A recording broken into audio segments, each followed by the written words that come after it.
uma série de coisas e que vão falar. Malato, eu tinha uma dúvida. Diz-me lá. Mas já esclareci. Alterações climáticas, não climatéricas. Como muita gente diz. É climáticas, não é? É climáticas. Portanto, alterações climáticas. Nós ontem, que o mais aproximado que vimos foi ontem o Douro, ali na Foz do Douro, entrar ao pé do Forte de São João, entrar por ali e arrastar aquelas pessoas todas. Muitas diziam, parece um tsunami. É mesmo. Seus professores, o que é que está a acontecer com os elementos? Nós agora já não podemos confiar enfim, nas coisas, no mar, na chuva. Ou será que não podemos confiar no homem? Vamos lá. Não, antes do mais boa tarde, podemos confiar, como é evidente, temos é que perceber exatamente como é que funcionam os sistemas. Quanto mais formos capazes de os entender, mais somos capazes de nos proteger também. Ontem, o que se Viu aquelas imagens ontem? foram brutais e aquilo que mais ressalta, enfim, ressaltam duas coisas ali. Por um lado, uma violência quase selvagem por parte da ondulação.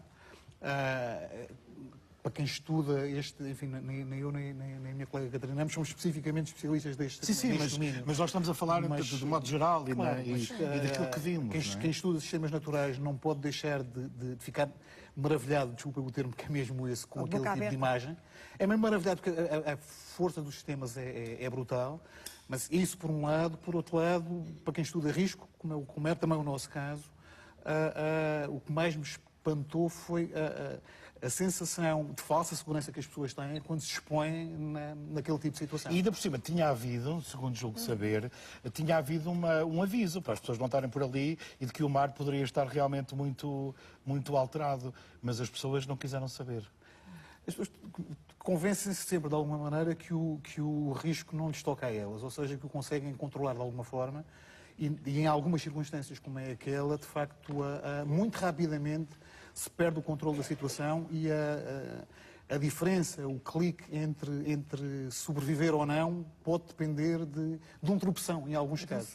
Porque, de facto, ali a situação quando se cai, e algumas daquelas pessoas, de facto, perderam o equilíbrio, digamos que a diferença entre permanecer vivo ou sobreviver ou não é uma diferença que pode...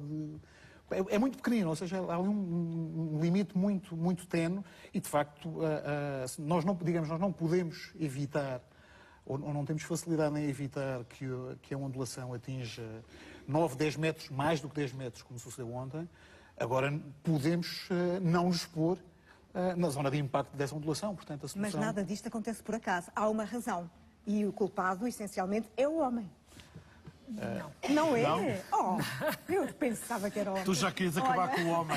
Onde é que está o homem? Quem é o homem? O responsável. Onde é que... Olha, eu pensava que sim. Não. Nós estamos a lidar com sistemas muito dinâmicos, não é? Quer o sistema climático, que era, enfim, o oceano, que é o que estamos para já a falar. Sim. Porque depois ainda há as bacias hidrográficas, claro, enfim, as cheias, etc. Mas nós vivemos num planeta com água. E, portanto, 70% do planeta está coberto com água. Estes fenómenos sempre existiram e vão continuar a existir a partir do momento em que há água no planeta.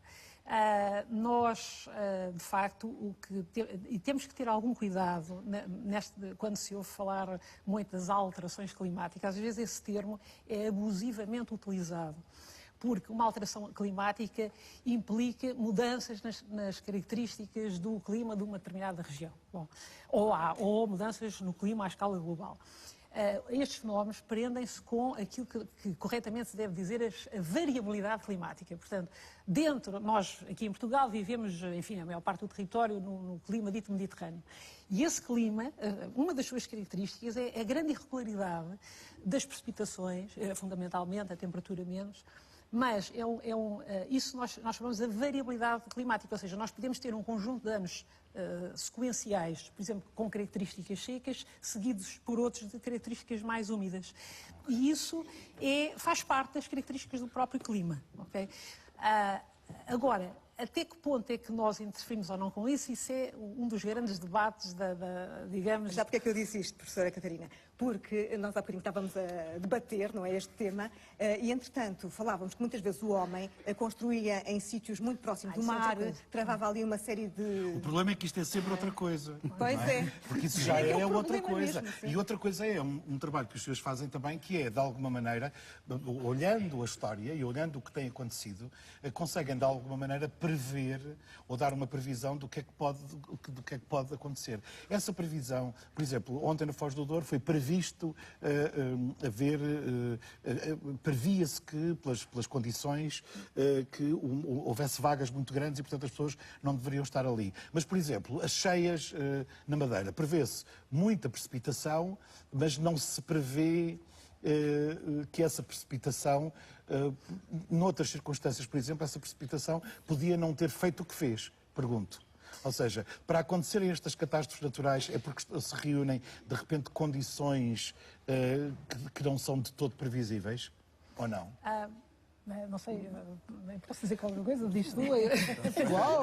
Não, falem. Há uma coisa que eu conversa. gostaria de dizer, mas Zeza, É se porque quiseres... provavelmente a nossa conversa não tem muito rigor científico. E, portanto, se quiserem pôr-nos na ordem, tu tens à vontade. Repare, tipicamente, para que haja uma catástrofe, para que ocorra uma catástrofe, um desastre natural, é preciso que ocorram em simultâneo duas coisas. Por um lado, um fenómeno natural com muita energia, com capacidade para Portanto, gerar muita danos. chuva. Por exemplo, muita chuva. Em pouco espaço de tempo, não é? No caso da Madeira é assim. No caso da Madeira claramente é assim, ou no caso do que sucedeu, por exemplo, aqui na região de Lisboa em 1967, também foi assim. Mas isso só não chega. Ou seja, isso gera um fenómeno de precipitação e de escoamento na sequência muito intenso. Tipicamente, para que ocorra uma catástrofe, é necessário que hajam pessoas, que hajam bens que sejam afetados pelo impacto desse fenómeno.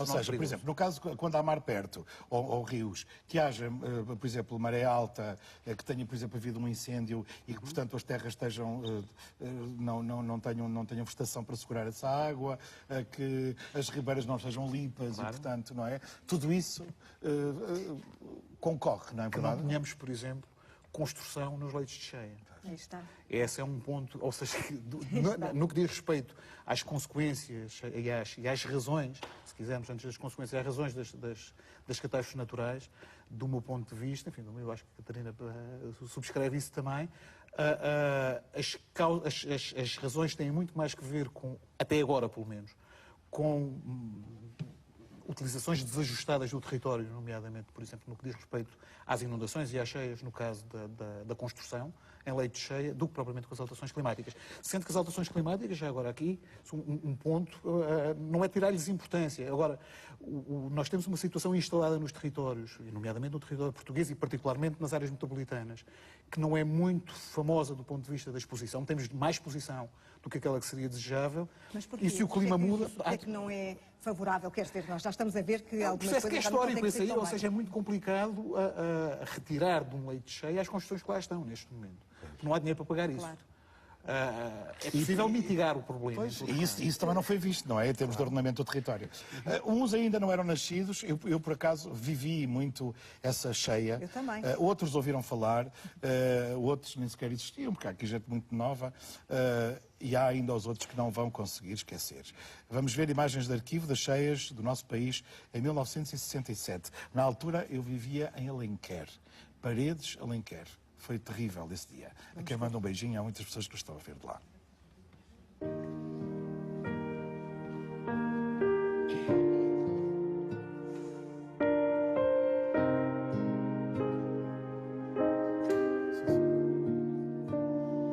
E nessa altura houve um número elevado de mortes. Muito elevado.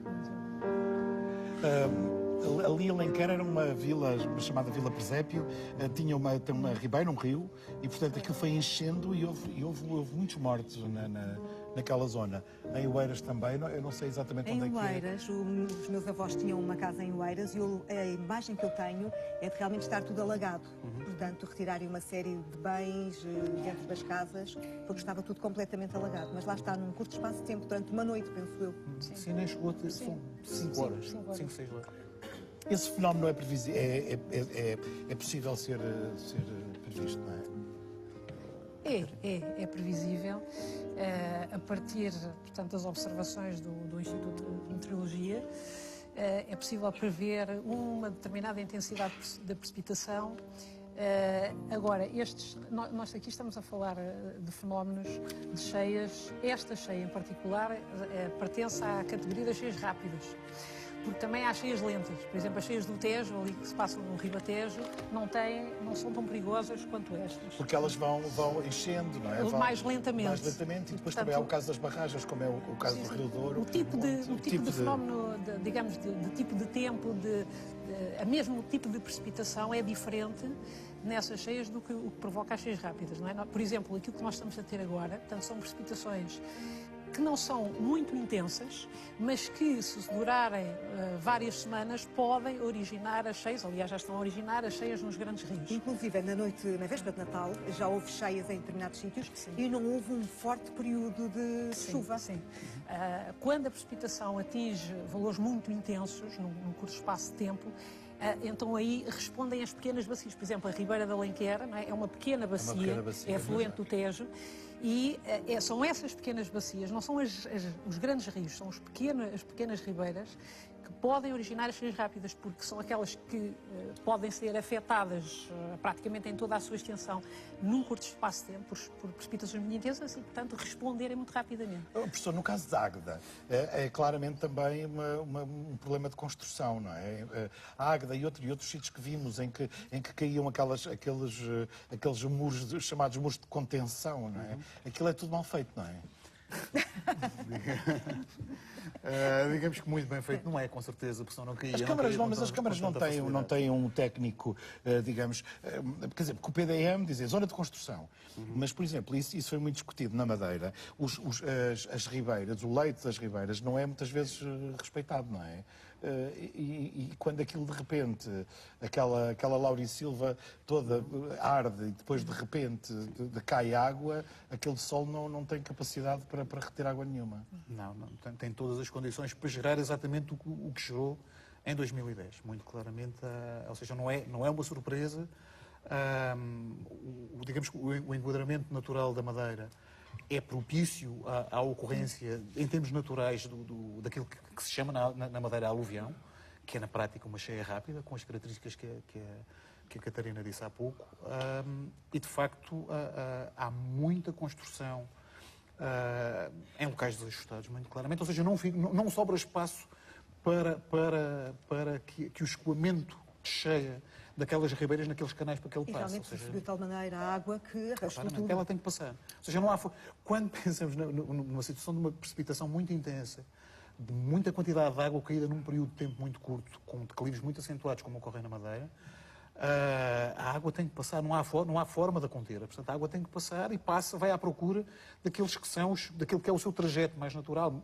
Se houver, circunstancialmente, um centro comercial colocado em cima do canal da Ribeira, digamos que com 3 pisos de garagens abaixo, digamos que não nos podemos estranhar. Vamos até lá. O temporal na Ilha da Madeira em 2010, uma recordação ainda bem presente. Foi uma sequência de acontecimentos iniciados por forte precipitação, seguida por uma subida do nível do mar. Estes acontecimentos provocaram inundações e derrocadas ao longo das encostas da ilha. Vamos ver.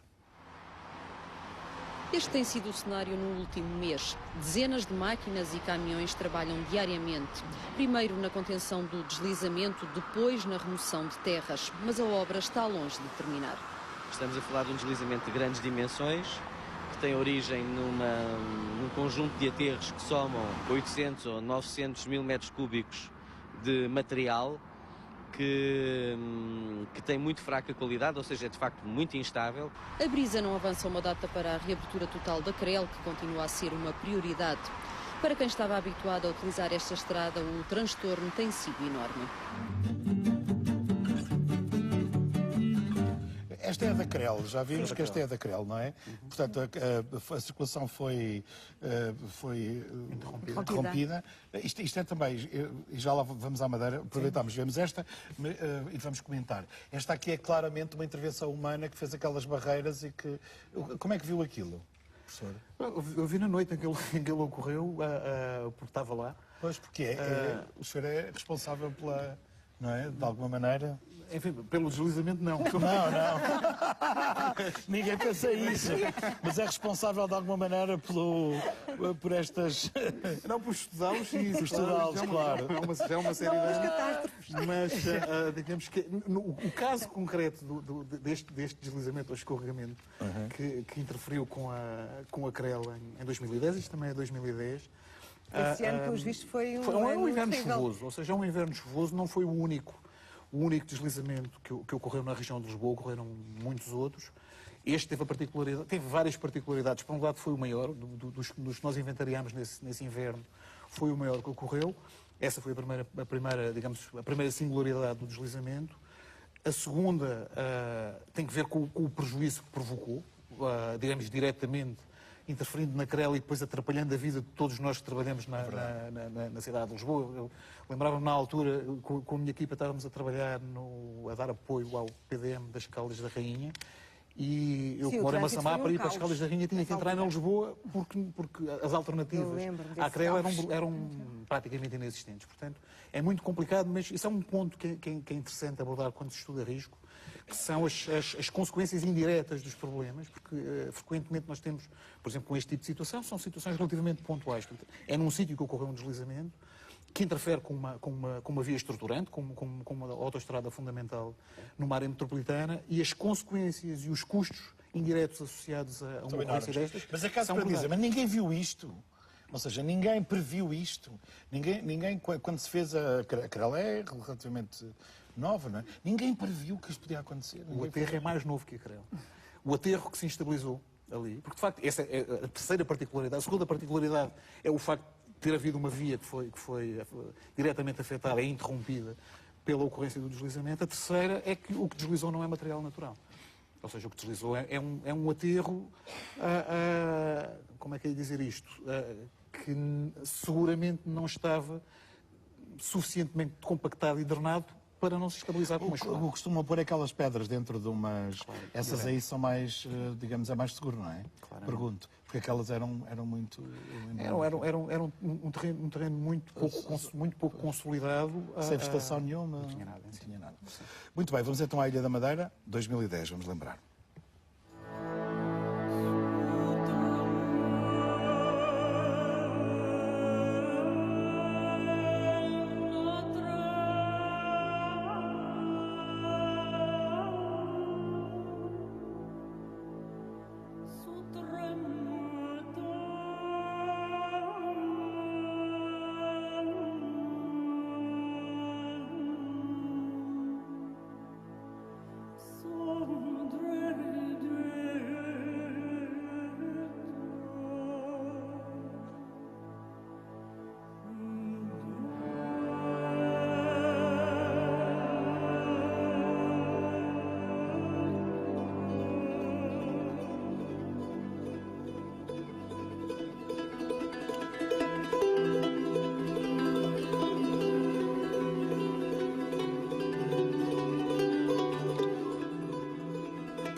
Mesmo um desastre enorme, porque a impotência perante a força da natureza realmente é uma coisa que nos deixa completamente desarmados.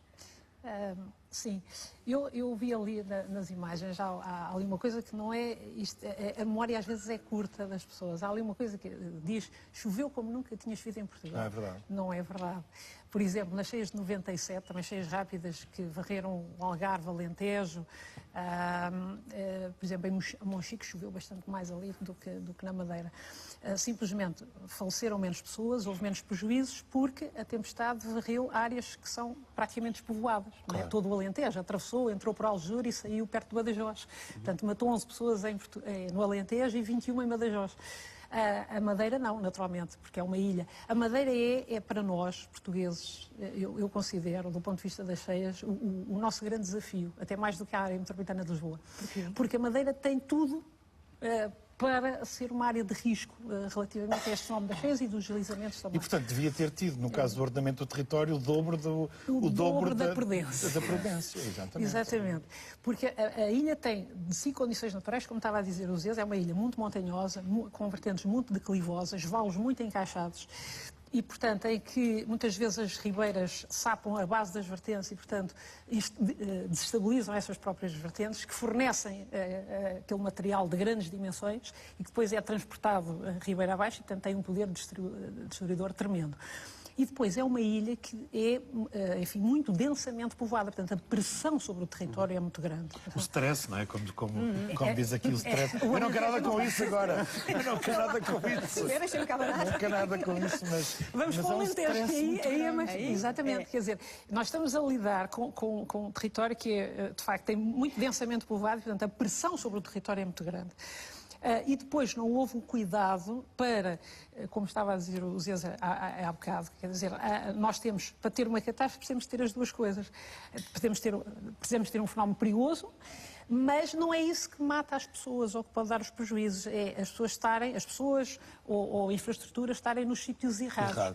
E isso também depende muito do tipo de fenómenos com que estamos a lidar. Por exemplo, um tornado. Um mini tornado. Que agora parece que é uma coisa recorrente. Agora há muitos telemóveis e muitas câmaras para não é? Isso também. Antigamente havia menos. Podemos depois, enfim, depois falar um bocadinho disso. Mas a minha mãe lembra-se do Alentejo sempre houve aqueles fenómenos. E não estão uns para chegar. Eu li alguns, lá está a internet, que estão aí umas previsões do nada. O que é que tu andas a ler? E eu tenho que ver que tu ainda te apanha a fumar um dia destes. Por amor de Deus, Janela. O que é que tu andas a ler? Olha, nem imaginas. Mas não me diga. Medo. Não, mas quer dizer, há fenómenos que são... Sempre existiram, não é? Sempre existiram, mas que agora têm... Mas há aqui uma particularidade que é importante, que é em relação ao que nós podemos fazer ou não, minimizar ou não o risco, como estavam vocês a dizer, é que, por exemplo, num tornado é um fenómeno aleatório. Pode ocorrer no Alentejo, no Algarve, na Extremadura. Bom, é? É. Mas, por exemplo, uma cheia, não. A cheia ocorre em sítios particulares, ocorre nos leitos de cheia. Portanto, quando os rios extravasam, não é? O seu leito ordinário, digamos assim, inundam um leito cheio. Portanto, aí nós sabemos que aquele fenómeno ocorre naquele local. No Douro, as pessoas já sabem que aquela parte, como é que se chama? Aquele café, que é um mártir, não é? Aquele café que é inundável. Mas as pessoas... Ouvi as pessoas dizer, não, mas isto é normal. Isto é normal. Para eles já não é um fenómeno. Professor Zé, este projeto Disaster pretende, digamos, diz assim, colmatar uma lacuna na disponibilidade de dados e sua validação referente ou relativamente a eventos de origem hidrogeomorfológica. Ou seja, é preciso, com todas estas desgraças para nós, não é? Que aconteceram, é preciso, digamos, registá-las e construir uma memória de tudo isto para evitar, digamos, mortes e enfim, e desgraças no futuro. É isso também que é um do seu trabalho, muito do seu trabalho neste momento. Imensos jornais, eu nem sei quantos, que vocês cerca tiveram... de 150 mil. 150 mil jornais para fazer esta base de dados. Os nossos bolseiros leram cerca de 150 mil jornais. Digamos que o ponto aqui fundamental, o projeto Disaster foi um projeto financiado pela Fundação para a Ciência e Tecnologia, que decorreu, o projeto já acabou há poucos meses, decorreu entre 2010 e 2013, envolveu a nossa equipa na Universidade de Lisboa. Uma equipa grande? É uma equipa grande, tinha que ser uma equipa grande, e só trabalhámos Portugal continental, portanto, não, propositadamente e por falta de meios e de tempo e de financiamento, tivemos que deixar a Madeira e os Açores de fora, por enquanto, pelo menos. Enfim, há sempre a ideia, continuamos a ter a ideia de alargar o projeto também às ilhas, mas para já centralizarmos em Portugal continental.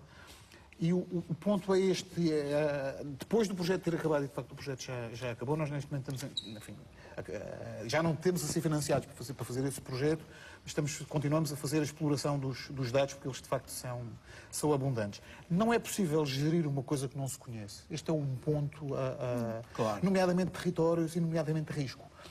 de forma a não tomarmos nem medidas subdimensionadas, porque isso é perigoso, e também não estamos, digamos, em condição de tomar ou de propor, do ponto de vista de políticas públicas, porque isso nos é pedido também na Universidade, de fazermos propostas sobredimensionadas, porque isso implica, na prática, o consumo de recursos financeiros a que o país não dispõe. Portanto, mas, por outro lado, existe essa base de dados onde as pessoas podem ir pesquisar e perceber ao longo de quanto tempo é que os fenómenos foram acontecendo.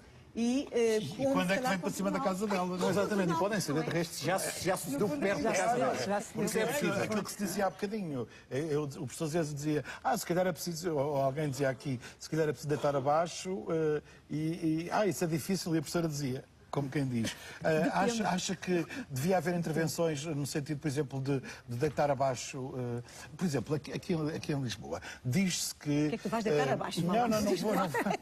Eu não vou deitar nada abaixo, basta encostar-me. Mas diz-se que a Avenida de Ceuta que é um leito, digamos, de um rio, ou de uma... É a Ribeira de Alcântara. É a Ribeira de Alcântara. Esse, digamos, durante muito tempo eu trabalhei ali no prédio da TSF, que é aquele grande, que esteve ali durante muito tempo, ainda não tinha sido realojado aquelas pessoas do Casal Ventoso, que portanto foram para ali. Dizia-se que não se podia construir ali. E de repente nós vemos toda aquela zona muito construída. Aquilo é uma inconsciência ou não? Para mim é. Ou seja, temos ali, enfim, uma urbanização até de luxo, na parte baixa, com pisos de garagem bastante profundos, no leito cheia. O facto um leito cheia aqui. É um leito cheia. Nós não vemos a Ribeira, não é? Mas ela está lá. Isto foi uma... Enfim, este Ou seja, tipo foi construído por cima? A Ribeira foi encanada, e isto foi um tipo de intervenção que não foi só em Portugal, atenção, nos Estados Unidos, em vários países da Europa isso aconteceu. Foi um tipo de intervenção que foi muito comum, anos 50, 60, 70, que era... nas áreas que tinham uma forte pressão urbana, encanar as ribeiras. Encanar a fazer uns túneis. Pôr a drenagem subterrânea dentro de coletores. Bom, portanto, ribeiras que corriam a céu aberto são postas, digamos, dentro de coletores e, portanto, por cima depois põe-se uma estrada ou prédios ou o que quer que seja. Isso foi muito comum em Portugal também, porque é preciso ver que o nosso país evoluiu muito em certos pontos de vista. Se nós recuarmos aos anos 60, 70, as ribeiras eram, eu diria, esgotos a céu aberto, porque os esgotos drenavam para as ribeiras. Há outra zona, que é a zona toda do Terreiro do Paço, onde estão os ministérios, que também está totalmente construída. Sim, mas isso é uma... Já mais antigo. Compreende-se, mais antiga. Sim, mas ali também vinha parar uma ribeira, que de resto está lá, subterraneamente. E, portanto, as pessoas que viviam nos prédios próximos, não é? Eram os maus cheiros, eram os mosquitos, não sei o quê, e, portanto, a tendência foi, ok, está aqui uma coisa que cheira mal, não sei o quê, vamos encanar. Bom, e, portanto, esse foi um tipo de intervenção muito comum, que hoje, nem de perto nem de longe, se utiliza. Hoje, isso completamente, em todas as regras do ordenamento do território, do ponto de vista hidrológico, isso foi uma coisa... Mas, professora, aquela zona de Alcântara é uma coisa nova. Terá 10 anos... Bom, isso é outra coisa, que é, atualmente, primeiro, nós fizemos um grande esforço para despoluir as ribeiras, com a construção das hectares, tratamento de esgotos. Portanto, as ribeiras hoje já são bem vistas pelas pessoas, são áreas de lazer, são, digamos, corredores verdes nas cidades. E, portanto, os leitos cheia nas cidades, nos meios urbanos, podem ser parques, por exemplo, para as pessoas passearem, etc., porque quando está a chover torrencialmente, ninguém vai para lá. Acontece ali no Estádio Nacional, por exemplo. Exatamente. No leito cheio do Jamor. Uma coisa tão grande, a gente diz até, uma coisa tão grande para às vezes correr um fiozinho de água no verão. Mas em 67 aquilo foi ligado. Exatamente. Pronto. Agora, portanto, isso é um tipo, também é uma evolução, não é? Do próprio conhecimento e da forma como nós vemos as ribeiras e podemos tratar esses leitos e utilizar esses leitos cheia. Relativamente às urbanizações, pois, muitas vezes isso, os engenheiros resolvem tudo. Os engenheiros realmente são formados para resolver problemas, como eles dizem. Mas, normalmente, isso custa muito dinheiro ao erário público. Quer dizer, quando nós temos construção em leito cheia, depois temos que intervir nesses leitos utilizando as chamadas medidas pesadas estruturais, não é? De engenharia, e isso custa muito dinheiro. Portanto, é muito mais lógico ordenar previamente o território do que depois de ter feito a asneira, depois todos estamos a pagar por ela. Claro. Não é? E essa construção foi feita ali, não devia ter sido feita. Realmente aquilo tem, de facto, um sistema de drenagem de águas, mas que não é nem de perto nem de longe suficiente, porque as garagens, por exemplo, dessa urbanização de Luz, estão abaixo do nível do mar, ainda por cima. Então, além de estarem no leito cheio da Ribeira, estão abaixo do nível do mar. E, portanto, quer dizer, não há milagres, não é? Não há milagres. Não houve milagres também no Douro, não houve milagres em vários locais, como Águeda e como às vezes o Porto. Vamos ver.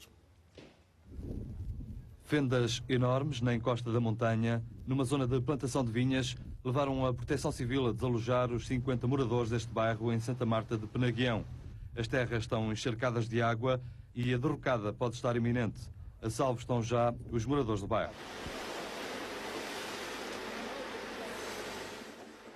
As obras da nova ponte transformaram-se numa represa, muito por culpa dos restos dos incêndios de verão que vêm rio abaixo desde a Serra do Caramulo. Ano novo, problemas antigos, Águeda entra em 2014 parcialmente coberta de água.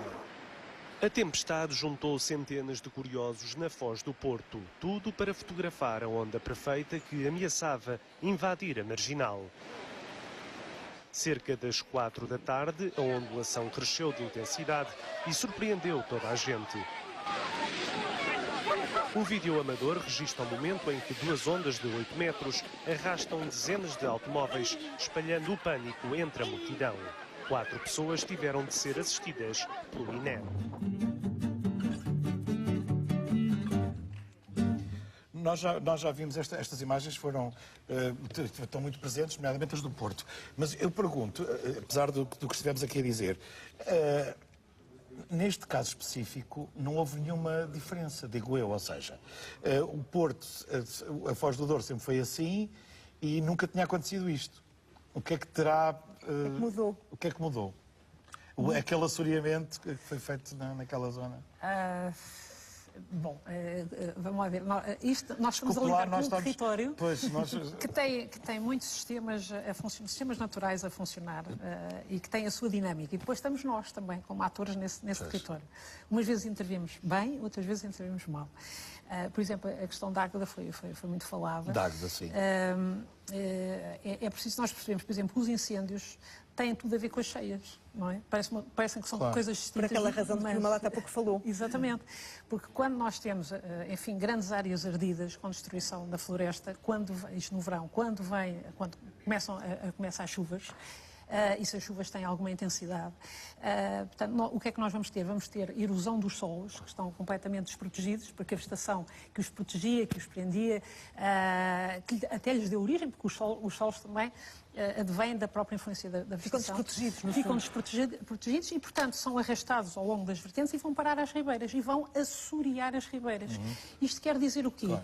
Que nós podemos ter a seguinte situação: se uma ribeira estiver muito assoreada, pode começar a ter muito mais cheias. Portanto, a probabilidade da ocorrência das cheias e da inundação dos terrenos ribeirinhos pode aumentar, mesmo com precipitações de menor intensidade. Porquê? Porque o leito da ribeira, que antes encaixava um determinado caudal, agora tem capacidade de encaixar menos água, porque está toda colmatada, não é? Toda assoreada, claro, por esses sedimentos provenientes da erosão dos solos. Portanto, a nossa intervenção no território, digamos assim, quando é mal feita, pode afetar, pegando nas palavras do Zeza, o próprio fenómeno, a perigosidade do próprio fenómeno, no sentido de o tornar mais frequente. Por exemplo, este exemplo que eu estava aqui a dizer, das cheias aumentarem de frequência, não porque chova mais, mas porque as ribeiras estão assoreadas. E depois temos o que está no leito de cheia, que são os elementos expostos, não é?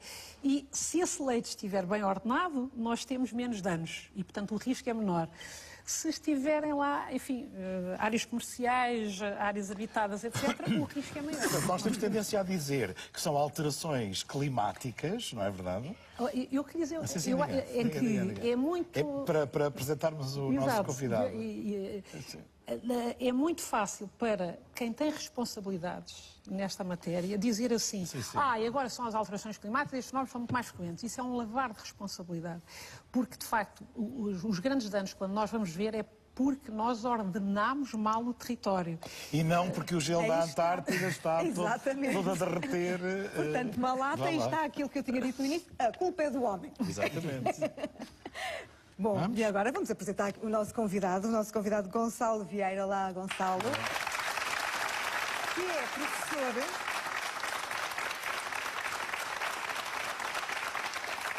É professor e coordenador do projeto, direi eu, é um projeto e não apenas um projeto, é muito mais do que isso, Polar Português. Portanto, vamos falar então aqui sim do que o aquecimento global pode fazer para que realmente tudo isto entre, enfim, em algumas catástrofes que nos parecem naturais. Porque o aquecimento, pelos vistos, foi de 2,5 graus. Não, e não é? E é o bode expiatório, como diz a professora. Portanto, a partir de 1950, não é? Defenda-se, por favor. Gonçalo. Defenda lá. Não, até na realidade até é bom a perspectiva que a Catarina apresentou, porque na realidade a área em que nós trabalhamos, a Antártida, é uma área em que a influência do homem não se deveria fazer sentir, não é? É uma influência muito limitada. Está restringido essencialmente às áreas onde estão as bases de investigação, não é? Portanto, o sinal climático que nós deveríamos ver lá seria um sinal muito mais puro, não é? A perspectiva que os meus colegas trouxeram aqui foi da junção do efeito do homem sobre o território, não é? Um território, Portugal tem uma história extremamente longa de impacto, não é? Que cresceu de uma forma enorme e torna-se muito mais difícil de extrair aquilo que é natural daquilo que é o impacto artificial. E o que os meus colegas trouxeram foi uma chamada de atenção para a necessidade que nós temos de gerir de forma muito cuidada o território onde intervimos. Na Antártida, nós o que temos é um sinal que, em princípio, seria um sinal mais puro, mas onde vemos também que os efeitos do homem chegam também. Mas é um sinal muito importante. Portanto, é um sinal... o facto da temperatura ter aumentado 2,5 graus desde 1950 pode ser alarmante? Estamos a ver aqui as imagens, se quiser ir falando. Sim. São suas estas imagens, não é? Estas imagens são minhas, são dos nossos projetos de investigação que temos. Nós fazemos investigação na Antártida desde 2000. Estamos interessados essencialmente em estudar de que maneira é que esta mudança nas temperaturas do ar estão a influenciar essencialmente os terrenos gelados, não os glaciares que nós estamos a ver aí nas imagens, mas os solos congelados, e de que maneira é que isto depois vai influenciar toda a dinâmica dos ecossistemas terrestres desta área. E como é que vai influenciar? Bom, isso é uma das razões coisas que nós estamos a tentar perceber, não é? Porque não basta nós chegarmos lá e instalarmos alguns instrumentos para perceber o que é que está a acontecer, não é? Nós, com o nosso olho treinado de geógrafo, não é? De geólogo, de geomorfólogo, de geofísico, porque são equipas interdisciplinares que trabalham na Antártida, nós conseguimos perceber que há mudanças rápidas. Estamos treinados a ler a paisagem e percebemos que os glaciares, mesmo sem ter dados de imagens de satélite, que estão a retroceder no tempo, porque se notam claramente marcas de que os glaciares estiveram num determinado local e que se vê que em poucos anos eles evoluíram. Portanto, há claramente uma perda de massa glaciária. Mas é muito difícil nós sabermos de que maneira é que isso está a impactar os terrenos, os ecossistemas, basicamente, livres de gelo. E, portanto, o que nós fazemos é instalar uma série de sensores, uma série de instrumentos, e usamos diferentes tipos de plataformas de observação, estações meteorológicas, usamos máquinas fotográficas automáticas, usamos imagens de satélite, usamos alguns mecanismos também de observação do solo a partir do ar, de maneira a perceber de que forma é que a paisagem vai evoluindo. E todos os anos nós escolhemos estas observações. Precisam também de uma certa ajuda, digamos, porque tudo isso custa dinheiro e a investigação neste momento está com dificuldades. Usam um tipo digamos, de ferramenta, que é um veículo, quer explicar? Sim, nós usamos diferentes tipos de abordagens. Temos basicamente uma rede de observações no terreno, em que recolhemos dados contínuos, que são recolhidos, por exemplo, de hora a hora, temperaturas horárias, recolhemos fotografias todos os dias, mas estes dados são dados pontuais, não é? Nós sabemos o que é que está a acontecer neste local onde temos os aparelhos instalados. E depois o que estamos neste momento a usar, estamos a usar um veículo não tripulado, de pequena dimensão, que é um pequenino helicóptero, que permite fazer uma cartografia de maneira a espacializar a informação que temos pontualmente. Ou seja, aquilo que obtemos no local, podemos extrapolar para uma área mais ampla. E neste momento temos um projeto em que estamos a tentar obter financiamento para alargar mais ainda esta amplitude. Isso é uma espécie de mecenato, digamos, pergunto. A ciência em Portugal... Para ajudar um bocadinho. Sim, a ciência em Portugal é financiada essencialmente, ou em larga medida, o tipo de investigação que nós fazemos pela Fundação para a Ciência e Tecnologia.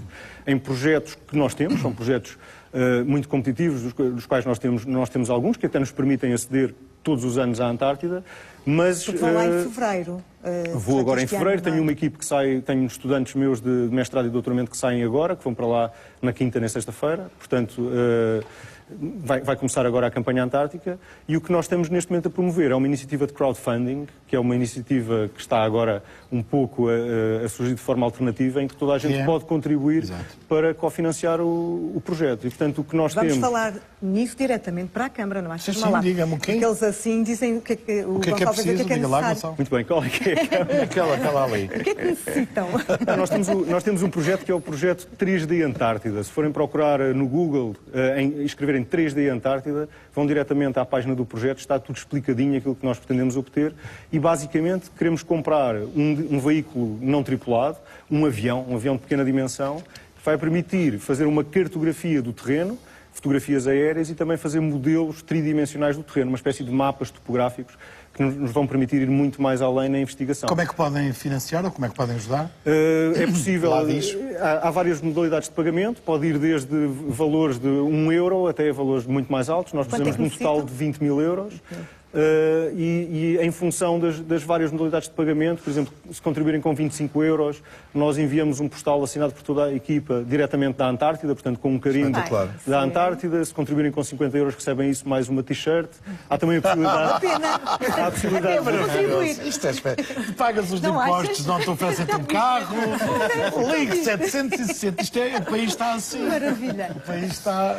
Não, é uma forma diferente de cofinanciar a ciência, não é? E na realidade não é só em Portugal que isto se passa, não é? Portanto, é uma tentativa de envolver envolver a sociedade também na ciência, não é? Porque... Última pergunta, muito obrigado. Queremos agradecer-vos a vossa visão das coisas. Não sei se será muito animadora, mas pelo menos já se percebe e não se culpa tanto a natureza, não é? Nem as alterações climáticas. Queria só perguntar-vos o seguinte, é rápido. Os americanos vão sobreviver a esta onda de frio que aí vem? Ou é uma coisa russa? Ou somos a Rússia a mandar para lá? A Sibéria. O que é que se passa? Aquilo está muito frio, de facto. Muito frio, mas evidentemente vão sobreviver, não terão grandes problemas. Da mesma forma que nós sobreviveremos às ondas de 16 metros. Professor, muito obrigado. Professor, muito obrigado a todos. Esta conversa